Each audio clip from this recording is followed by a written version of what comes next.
Hey, what's up guys? So in this video, we will see how to clear history, cache and cookies from Safari on any iPhone. Now to do that, first of all, just open settings, then tap on apps. Now from this app list, just open Safari. Now at the bottom of this page, you will find the option of advanced. Just tap on it, then tap on website data. Now as you can see, these are all the website data on your iPhone.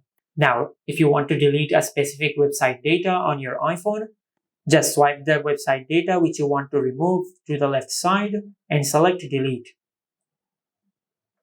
And if you want to delete all the website data from your Safari web browser, now at the bottom of the page, you will find the option of remove all website data.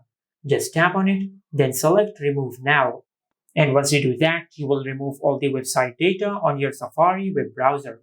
Now, if you want to clear the history and close all the tabs on your Safari web browser, just go back, and now in Safari, you will find the option of clear history and website data.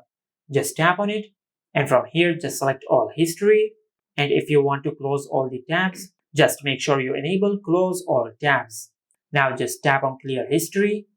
And this is how you can clear history, cache, and cookies from Safari on any iPhone. Make sure to like, comment, and subscribe. Thank you for watching.